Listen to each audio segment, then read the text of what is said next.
깊은 책 속 옹달샘, 읽는 재미, 듣는 재미, CD 명작 시리즈. 어서 오세요, 어린이 여러분. 세계 여러 나라 어린이들의 사랑을 받아온 재미난 명작 동화들을 함께 들어볼까요? 이야기 책 속으로 들어가 보면 재미있는 친구들도 많고 신나는 일들도 많이 있답니다. 이번에 우리가 책 속에서 만날 친구는 효녀 심청이에요. 앞을 못 보는 아버지의 눈을 뜨게 하기 위해 청이는 바다에 빠지게 되는데요. 마음 착한 우리의 청이는 어떻게 될까요? 우리 함께 찾아가 볼까요?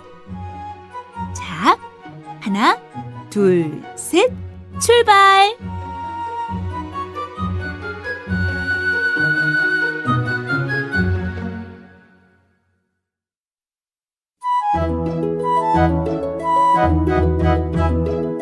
감동이 있는 명작 동화 8권 효녀 심청.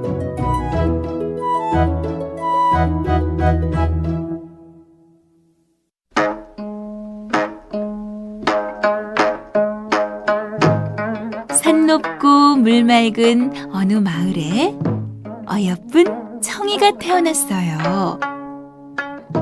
심씨성을 가진 청이의 아버지는 앞을 보지 못하는 사람이었어요. 청이의 어머니는 청이를 낳은 지 일주일 만에 세상을 떠났어요. 그러자 집안 살림도 점점 어려워졌지요. 청이는 이웃 아주머니들에게서 젖을 얻어먹으며 자랐답니다. 아주머니, 미안하지만 우리 청이에게 젖을 좀 먹여주세요. 아이고, 가엾기도 하지. 자, 어서 애를 이리 주세요. 동네 아주머니들은 청이에게 젖을 주며 친딸처럼 사랑해 주었습니다. 청이는 예쁘고 착하게 무럭무럭 자랐어요.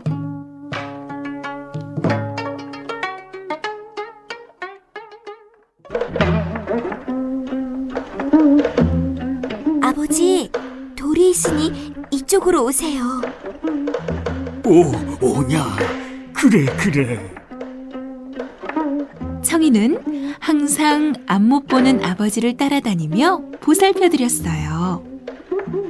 또 마을 여기저기에서 굳은 일을 해주고 곡식을 얻어와 아버지께 맛있는 음식도 만들어드렸지요. 어려운 가운데도 아버지를 정성껏 모시는 청이를 동네 사람들은 모두 칭찬하였습니다. 청이는 정말 기특한 아이야. 어린 나이에 일을 해서 아버지를 지성으로 모시니 말이야. 그러면서도 불평 한마디 없이 늘 웃는 얼굴로 지내잖아.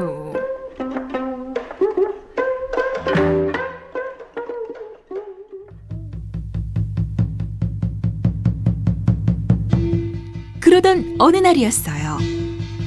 청이가 일하러 간 사이에 밖에 나갔던 아버지가 발을 헛디뎌 개울물에 풍덩 빠지고 말았어요. 사람 살려! 마침 지나가던 한 스님이 청이의 아버지를 구해주었습니다. 스님, 고맙습니다. 스님 아니었으면 큰일 날 뻔했습니다. 쌀 300가마만 부처님께 바치면 눈을 뜰 수 있는데. 눈을 뜰 수 있다고요?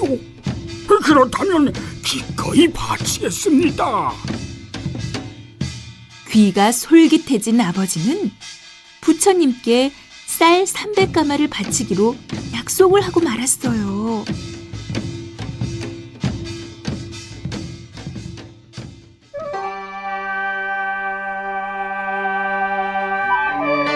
집으로 돌아온 아버지는 자신의 실수를 깨닫게 되었습니다. 우리 살림에 쌀 300가마라니. 아버지는 한숨만 푹푹 내쉬며 날마다 걱정을 하게 되었어요. 아버지, 어디 아프세요? 아버지는 청이에게 스님과의 약속에 대해 이야기해 주었어요. 아버지, 눈만 뜨실 수 있다면 제가 구해볼게요. 걱정 마세요.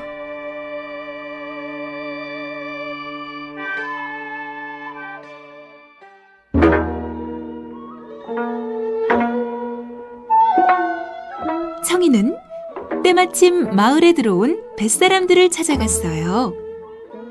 뱃사람들은 배가 무사히 바닷길을 지날 수 있도록 제물로 바칠 소녀를 구하고 있었지요.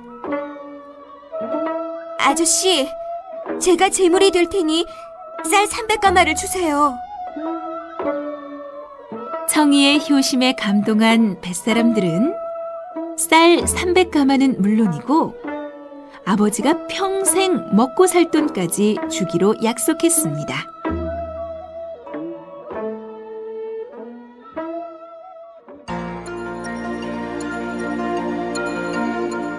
마침내 청이가 떠나는 날이 되었어요.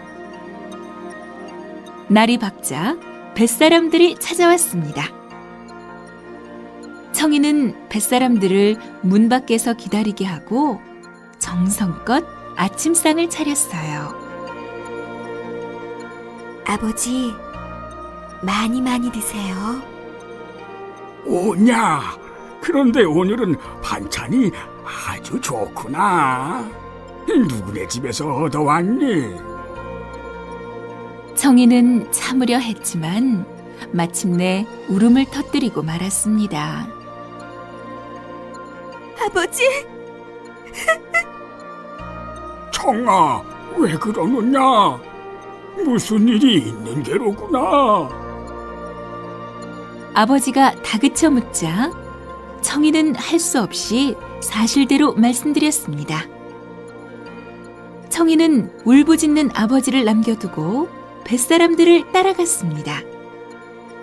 청이는 쌀 300가마를 부처님께 바치고 제물이 되기 위해 배에 올랐어요. 청이가 떠나자 아버지는 울면서 후회했어요. 청아, 안 된다. 네가 죽고 내가 눈을 뜨면 그게 무슨 소용이냐?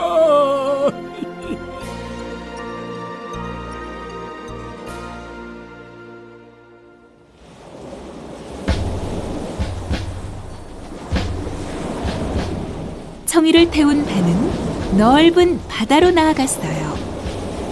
물결이 점점 거칠어져 하얀 물보라가 치고 있었지요. 자, 어서 뛰어내리시오. 청이는 뱃머리에 선 채 두 손을 모으고 빌었습니다. 비나이다, 비나이다. 꼭 아버지의 눈을 뜨게 해주세요. 부처님께 마지막으로 간절히 빈 청이는 치마를 둘러쓰고 깊고 깊은 바닷물에 몸을 던졌어요.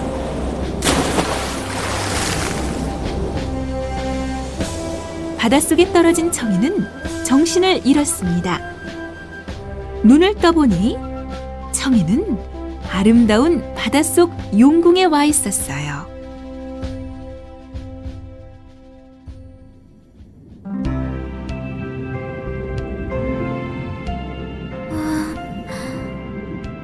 여기가 어디지? 청이는 주위를 둘러보았습니다. 이제야 정신이 드셨군요. 여기는 용궁이랍니다. 아름다운 옷을 입은 시녀가 옆에서 말했습니다. 청이는 꿈을 꾸는 듯 했습니다. 시녀는 청이를 용왕님께 데리고 갔어요. 청아, 그동안 네 이야기를 다 듣고 있었노라. 너의 효성이 갸륵하여 다시 세상으로 보내줄 테니 행복하게 잘 살도록 하여라. 고맙습니다, 용왕님.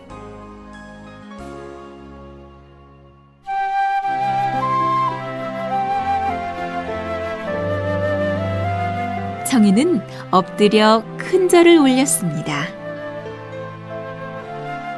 용왕님은 청이를 커다란 연꽃 속에 넣어 바다 위로 띄워주었어요. 청이를 태운 연꽃이 바다 위로 둥실 떠올랐습니다. 아니, 바다에 웬 연꽃이람? 뱃사람들이 연꽃을 발견하고 말했어요. 이건 보통 연꽃이 아니네. 정말 아름답군. 우리 이 연꽃을 임금님께 바치세. 아주 기뻐하실 거야. 지나가던 뱃사람들이 연꽃을 건져 올려 임금님께 갖다 드렸어요.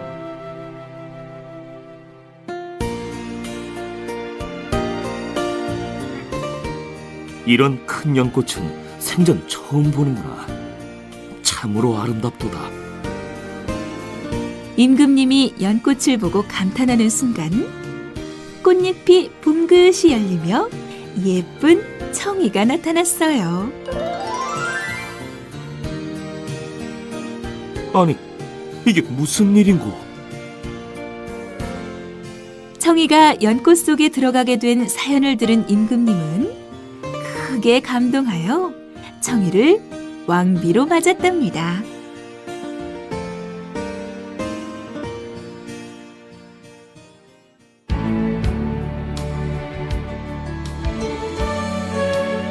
마음 착한 청이는 백성들의 사랑을 받는 훌륭한 왕비가 되었습니다. 왕비가 된 청이는 홀로 계실 아버지 생각에 늘 마음이 아팠어요. 그래서 임금님께 부탁을 했답니다. 앞 못 보는 가엾은 사람들을 위해 잔치를 열었으면 좋겠어요. 임금님은 청이의 아름다운 마음씨에 감동하여 잔치를 열어주었어요. 한편 아버지는 아직도 눈을 뜨지 못한 채 뺑덕어멈과 함께 살고 있었어요. 하지만 뺑덕어멈은 청이가 아버지에게 주고 간 돈을 빼앗으려는 나쁜 사람이었어요.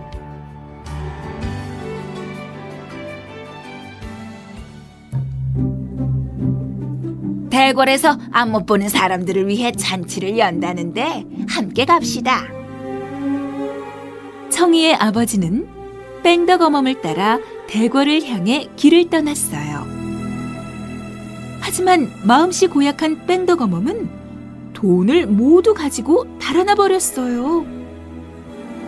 빈털터리가 된 청이의 아버지는 지팡이 하나에 몸을 의지한 채 힘겹게 대궐로 향해 갔어요.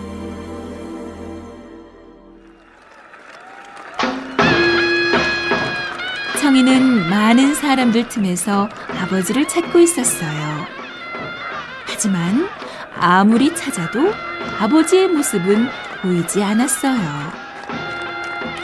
드디어 잔치의 마지막 날이 되었어요.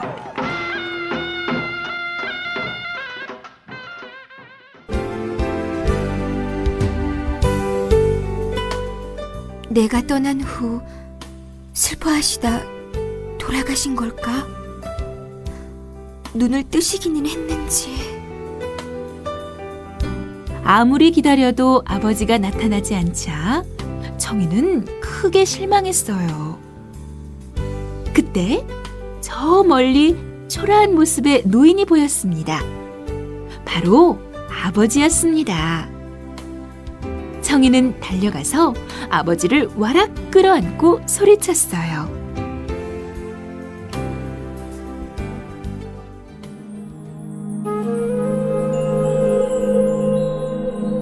아버지, 저예요. 청이에요.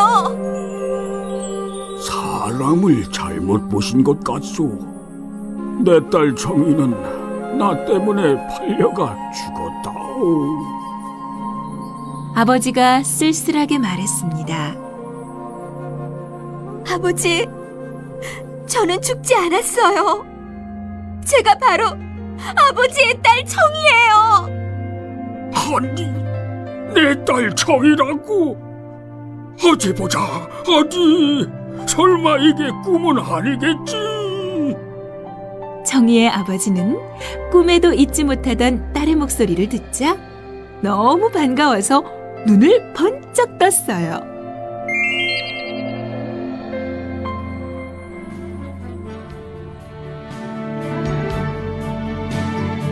아니, 정아! 앞이 보인다. 앞이 보여. 사랑하는 딸을 다시 만나게 된 놀라움과 기쁨에 아버지의 눈이 번쩍 떠졌답니다.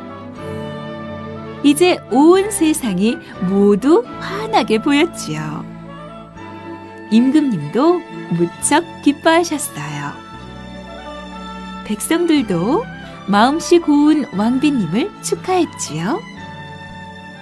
그 후 청이는 아버지와 함께 오래오래 행복하게 살았답니다.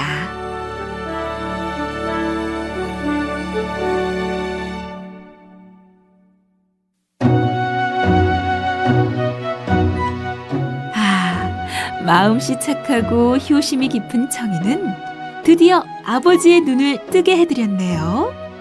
정말 잘된 일이에요. 그쵸? 자, 이제 헤어져야 할 시간이에요. 다음 이야기는 벌거벗은 임금님에 관한 거랍니다. 재미있고 느끼는 게 많은 이야기지요. 그럼 다음 이야기를 기대하면서 여러분 안녕. 안녕.